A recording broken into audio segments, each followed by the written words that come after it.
welcome to this lesson, Approaching the Triple Cost Constraint. We're going to talk about why there are three costs and what to do about it.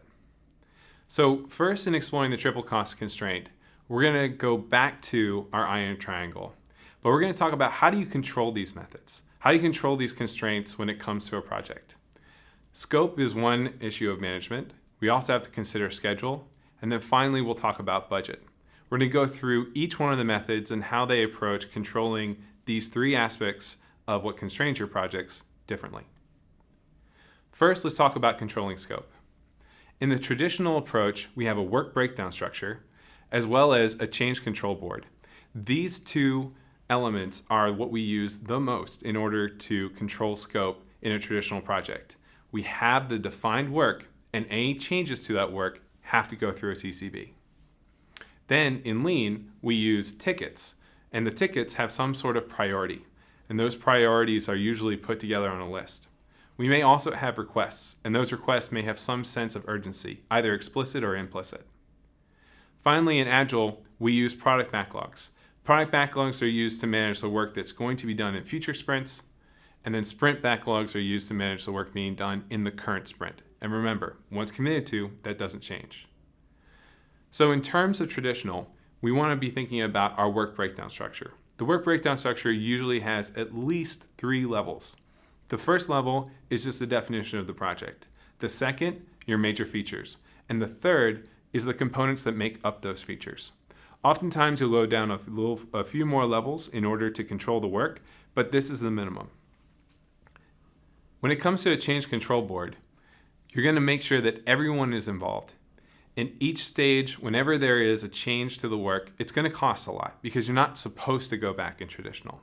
Here, we bring in development, we bring in testing, we bring in user experience. Many people are sitting around the table. Then when it comes to Lean, and oftentimes in Agile as well, we will use a prioritized list.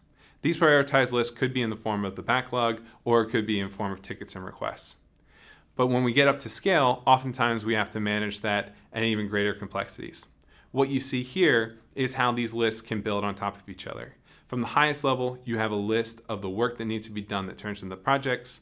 Then you have work increments that are being done through project backlogs or product backlogs and sprint backlogs. And then finally, you have at the bottom support requests. Typically, we call this the Kanban sandwich. It's a very standard form of using Agile and Lean together to scale. With schedule in traditional, we have duration estimates and schedules. We oftentimes will use the program evaluation and review technique, or PERT, or most commonly we'll be using the critical path method. In Lean, what we use are Kanban boards and queues.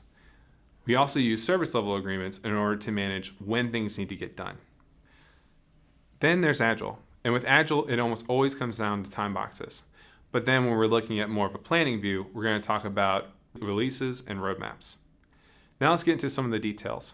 For traditional, we're always going to be taking a look at what work needs to be done and any precedents in developing a schedule. As you can see here, we have an example of a set of tasks where there's precedence and duration. Based on this, we can put together a plan, and that plan will show the connectivity of tasks and where the critical path is. The critical path is the longest series of steps which have dependencies on each other to get from the beginning of the project, or where you are now, to the end. By managing that critical path, you can manage the time it will take to deliver the project. When it comes to Lean, what we oftentimes use are severity levels. These severity levels allow us to prioritize work and be able to put work ahead of other work, regardless of when it arrives. Remember, in Lean, we're adjusting the schedule. So the most urgent requests, the ones that have a critical priority, which causes a business shutdown, you need to respond to those in hours. If it's major, then it may just be a significant workaround or costly delay that's occurring. Those you need to handle within days. And then oftentimes the more minor stuff, which is just frustration, you can handle that within weeks, no problem. So this is how Lean projects manage their work. They manage it based upon the severity or the urgency. But then with Agile, what we use is set time boxes. We either have a 2 to 4 week sprint, or we have a 2 to 4 month release period. Those release periods allow us to achieve program objectives together and release whole new products. Now let's talk about controlling budget. With controlling budget in traditional, we start with understanding earned value management. Earned value management is about managing the work that's been done and understanding the work that's coming and whether or not you're likely to complete a project on time. It also is evaluated through cost centers. Cost centers are used to collect this data and then to report on it. And you get a cost performance index and a schedule performance index based upon those performances. With lean, when it comes to budget, we again are looking at service and severity levels, but in these cases, it's about how many of these requests am I allowed to ask for. And we're looking to control key performance indicators to make sure that the performance is meeting our goal. And in terms of Agile, when it comes to budget, we're looking for return on investment. Is our product actually delivering value back that's net positive based on the cost of the project? We also take a look at burn down charts for those products that haven't been released yet.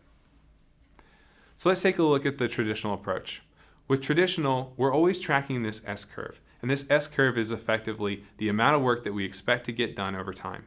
If we are above the S-curve, that means that we are delivering more than expected.